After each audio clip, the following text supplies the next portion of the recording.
mas ardeu em meu coração de deixar algo de Deus aqui nesta noite. Agradeço ao Deus, deixo um agradecimento ao pastor Marcos que nos fez esse convite. É um prazer rever a todos os irmãos, amigos, ao presbítero João Marcelino, que estive treinando ali na igreja sede de Paulo Lopes, no trabalho ao qual ele também está na frente. Fico feliz de rever o teu querido. Meus amados, por certo, Deus tem algo a mais para nós aqui, né?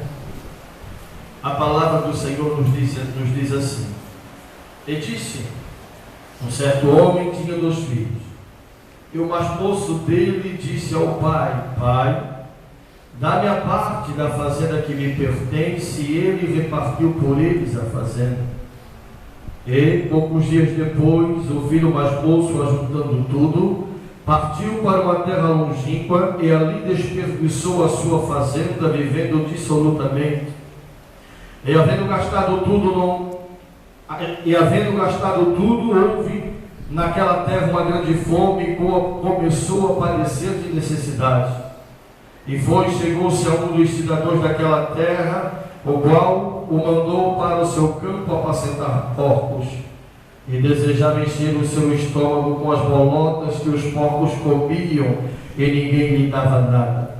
No versículo 18: levantar-me-ei, irei ter com meu pai, e lhe direi-lhe: Pai, pequei contra o céu e perante ti, já não sou digno de ser chamado teu filho, fazei de mim como um dos teus trabalhadores. E levantando-se foi para o pai, e quando ainda estava longe viu o seu pai, e se moveu de íntima compaixão, e correndo lançou-lhe ao pescoço e o beijou. Até aqui. Pode tomar o vosso assento por bondade. Meus irmãos, se nós estamos aqui nesta noite reunidos, é porque Deus tem um propósito em cada vida, cada alma que está aqui. O irmão André não sabe a maneira que você entrou, como é que está o seu coração, como é que está a sua mente, como é que está o seu corpo. Mas Deus também sabe da maneira que eu estou, nesta noite para mim está na palavra. Mas eu creio, meus amados, que Deus nesta noite tem preparado uma palavra para o meu e para o teu coração. Uma palavra não do irmão André, mas uma palavra de vida que há de mudar do jeito que nós estamos e a maneira em que vamos sair daqui nesta noite, porque não é por acaso, não é coincidência nós estamos aqui. O irmão falou: se você está aqui, é porque Deus te ama e tem um propósito na minha e na tua vida neste lugar.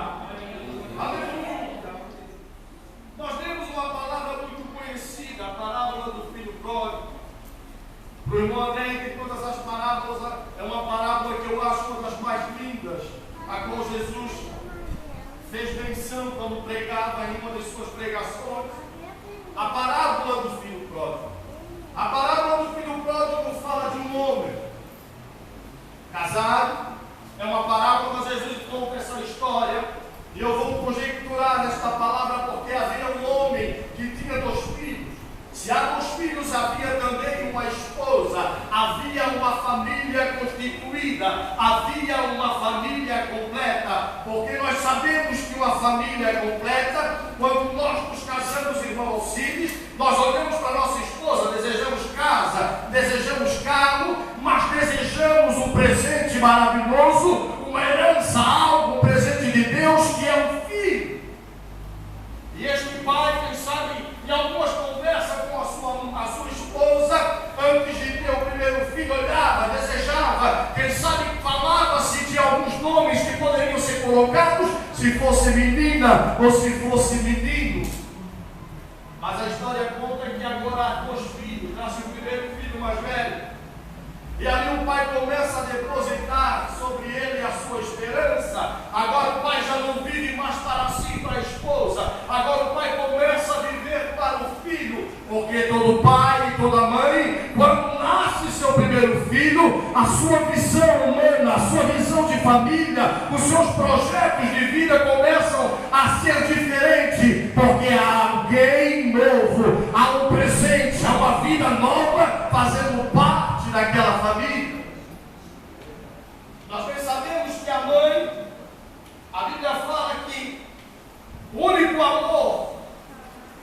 Depois do amor de Deus, maior é o amor de mãe.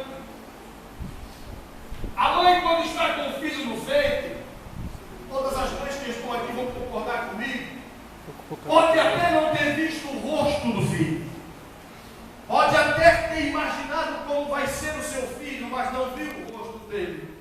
Mas a mulher, ela tem algo interessante, que quando ela sente o filho no ventre, ela já começa a amá-lo ainda quando ele está dentro do ventre. Mas o pai é diferente. O pai ama quando ele vê o rostinho do lado de fora, com aquela boquinha aberta, com o primeiro choro, a lágrima desce e ele começa a amar o filho, porque ele começa a sentir quando o filho nasce. Há uma diferença.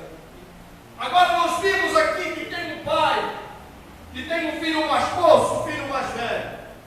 Quantos projetos e quantas vezes ele olhava para o filho e dizia: quem sabe este vai ser um médico, quem sabe esse vai ser juiz, vai ser advogado, vai ser um pastor, vai ser um cantor.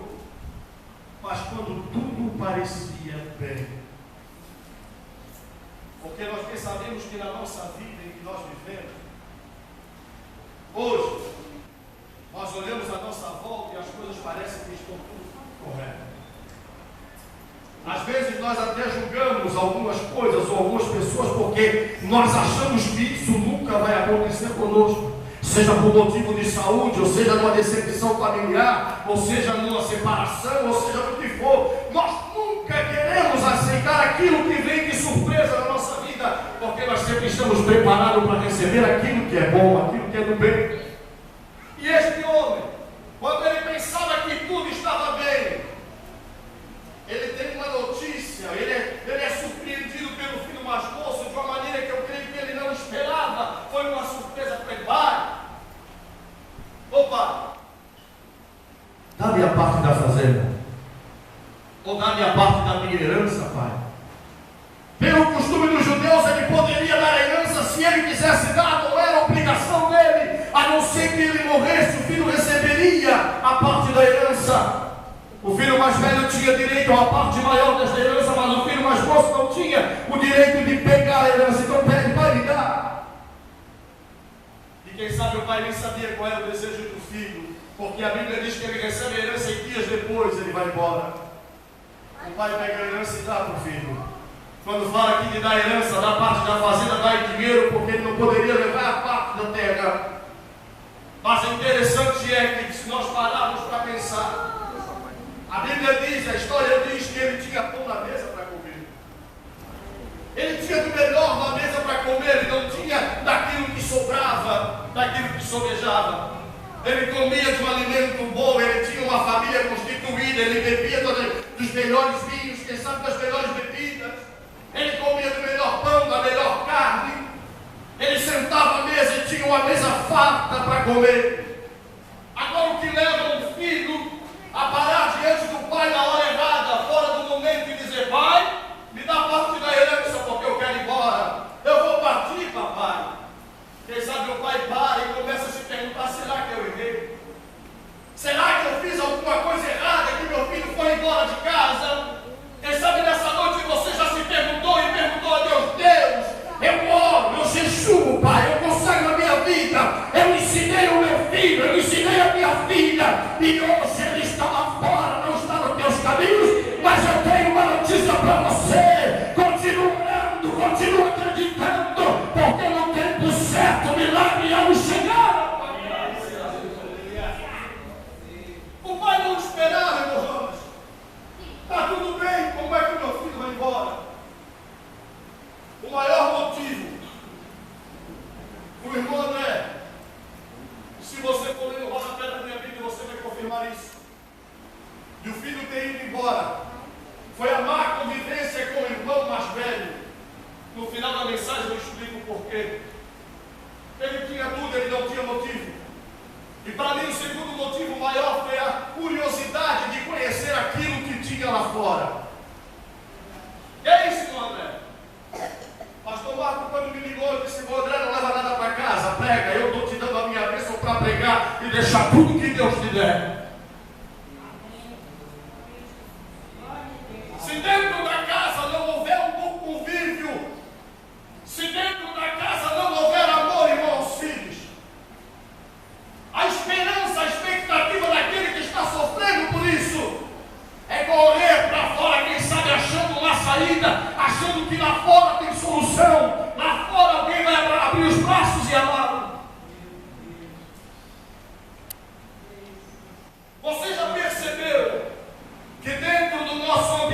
familiar cristão. Cristão, não estou falando só da minha casa. Às vezes nós passamos por situações que parece que competimos com o nosso irmão, com a nossa irmã. Temos que cantar melhor, temos que pregar melhor. Eu conheço mais, eu falo mais, eu sei mais. Ele sabe menos, ele canta não. E às vezes uma palavra dessa, a Bíblia diz que isso é o sangue. Isso vai estar nas minhas mãos se um dia eu falar uma palavra que alguém se desvie por ela. E nós fomos chamados como servos. A Bíblia fala que nós temos que adorar o nosso Deus sobre todas as coisas e amar ao nosso próximo como a nós mesmos. Mas no Novo Testamento ele já fala diferente. Amai uns aos outros como eu vos amei. Ou seja, se nós vamos chegar perto do amor que Cristo tem por nós, irmão, não vai haver falsidade, não vai haver intolerância, vai haver amor no meio do povo de Deus, vai haver perdão, vai haver misericórdia, porque Deus nos ensinou desta maneira. Não é o irmão André que está falando, é a Bíblia que diz. A irmã falou de missão aqui, irmãos. Começa a fazer uma missão na tua casa. Como assim, irmão André? Antes de eu concluir essa noite, eu quero dizer para você que o irmão André criou uma mangueira aqui nessa noite. A mangueira, antes de levar água para um lugar, ela recebe água e a água passa por dentro dela. E o primeiro que é lavado antes da mangueira, a água chegar no final é a mangueira. Então a palavra também fala comigo nessa noite que eu não sou hipócrita. Eu também eu persisto das misericórdias de Deus e do amor dele sobre a minha vida, do seu perdão. Eu seria hipócrita de dizer que eu sou mais santo do que você, eu sou o menor desta casa. Mas eu quero deixar algo que Deus colocou no meu coração. Nós precisamos, irmão, amar. No céu não vai haver separação de A ou B. Eu tenho percebido no meio do povo de Deus que às vezes nós não conseguimos olhar isso no olho e dizer: meu querido, eu te amo.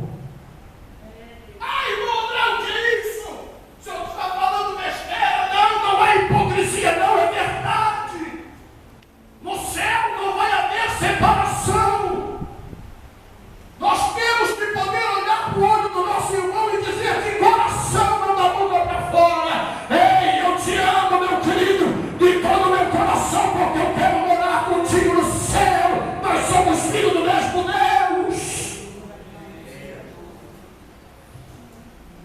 Embora eu esperava que hoje fosse um culto de pular, de sapatear. Eu quero que vocês se alimentem de palavra hoje e amanhã você lembra do que foi pregado aqui hoje. O filho mais velho, ele sabe olhar para o mais moço de uma maneira. Eu sou mais velho, eu cheguei aqui primeiro. Quem manda aqui sou eu.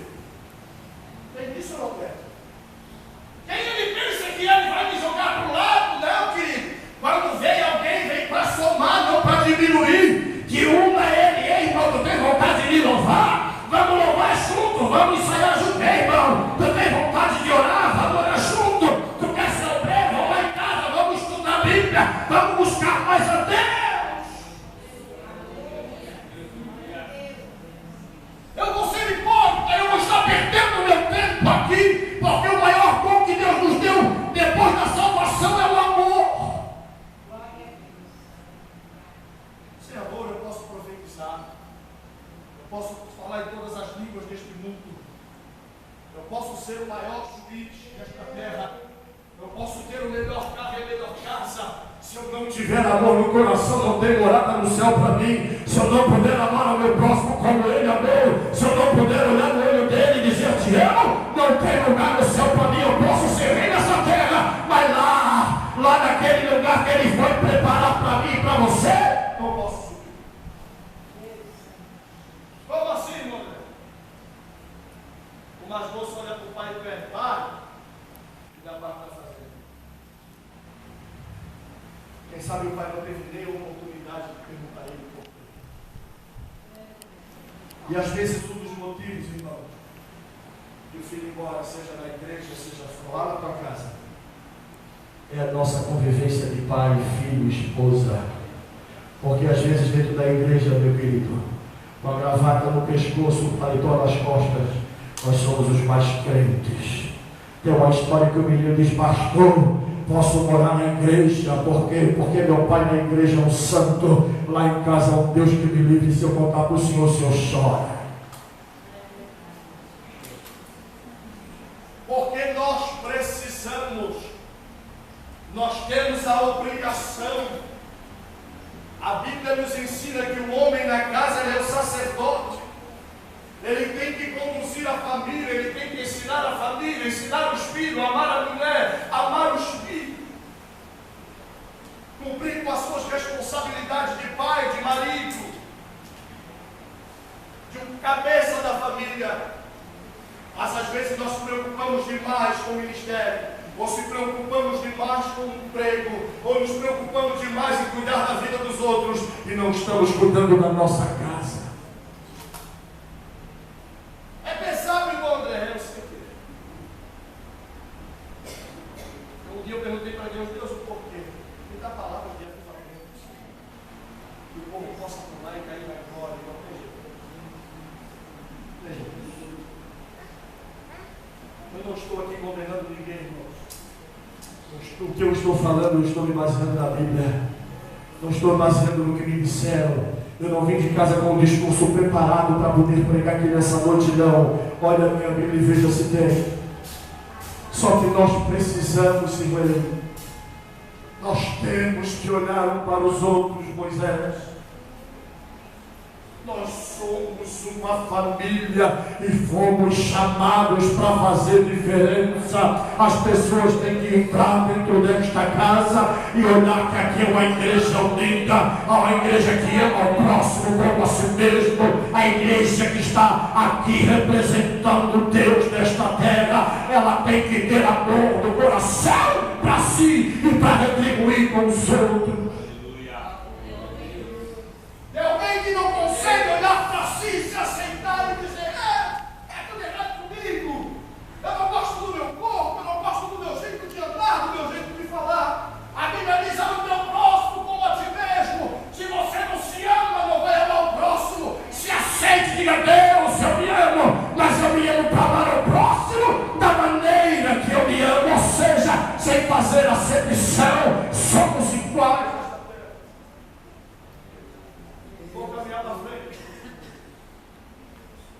Sai de casa,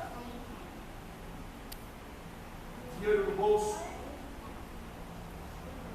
Quando nós temos dinheiro no bolso, muito dinheiro, não acelera o nosso falta amigo. Dinheiro no bolso é amigo garantido. Até aquele que nunca te cumprimentou passa por ti: tudo bom, querido? Como é que vai, André? Como é que vai, Alcides? Cara, que bonito teu carro, estou feliz por ti. Está se roendo por dentro, mas só quer se aproximar de ti porque tu tem dinheiro. Ele vai para o mundo, leva o dinheiro no bolso, se encosta com tudo quanto é tipo de gente. Só que uma pessoa sem direção de vida, ela gasta em tudo aquilo que não vai trazer benefício nem para ele, nem para a alma dele, nem para o futuro dele, para nada. A Bíblia fala que ele gastou o seu dinheiro com meretrizes, ou seja, gastou o seu dinheiro na prostituição, porque enquanto ele também tinha dinheiro,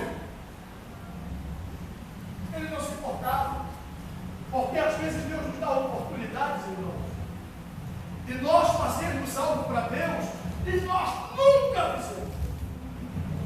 Mas quando nós passamos por um momento de dificuldade, seja na doença ou financeiro, Deus, se o Senhor me curar, eu vou orar toda noite pela madrugada, uma hora, vou jejuar toda semana, eu vou entregar folheto, porque precisa primeiro a dificuldade chegar para nós lembrar quem é Deus. E esse moço não foi diferente. Acabou o dinheiro. Olha para um lado, olha para o outro. Eu creio que quando Jesus estava falando essa parábola, falava para os judeus. E esse moço que está aqui,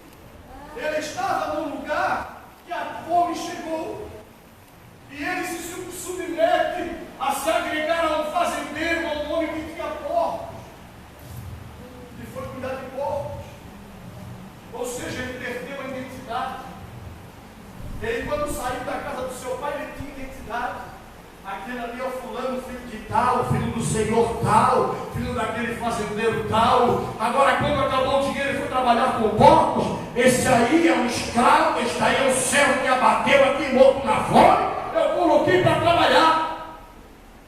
E alguns pregadores falam que ele comeu das bolotas ou das alfarrobas. A Bíblia diz que ele desejou comer. Ele olhou para as alfarrobas, que é uma espécie de vagem, que é dada aos porcos e também a cavalos. Ele olha para aquilo e desejou comer daquilo. Mas quando ele deseja comer daquela imundícia que o porco comia, ele caiu em si. Só que quando ele cai em si, dessa forma dele, irmão, ele fez a melhor coisa que podia ter feito. Porque tem pessoas que estão morrendo, estão no caminho de perdição e não conseguem enxergar que estão errados, e para parar e dizer, opa, algo está errado, eu tenho que mudar, senão eu vou morrer desse jeito. E ele parou e disse, lembrei de uma coisa. Na casa do meu pai, aleluia, na casa do meu pai tem comida de fartura, na casa do meu pai não tem miséria, não tem fome. Na casa do meu pai eu sento à mesa e eu me alegro, porque é um banquete, não é esmola, não é comida de porco. E eu estava cego. Eu creio que ele falou dessa forma. Quando olhei para o papai e disse, pai, dá minha herança que eu quero ir embora, porque eu tinha tudo que eu precisava. Eu não precisava sair de casa. Se eu tenho um problema na casa, eu resolvo na casa, eu vou embora. Se há alguma divergência, eu vou resolver lá, mas eu vou ficar lá, porque lá é lugar de banquete, lá é lugar de fartura, e eu vim parar aqui. Vai embora. Ele se levanta e vai na direção do pai, da sua casa. Eu creio que nesse percurso de retorno à casa do pai, meu Deus,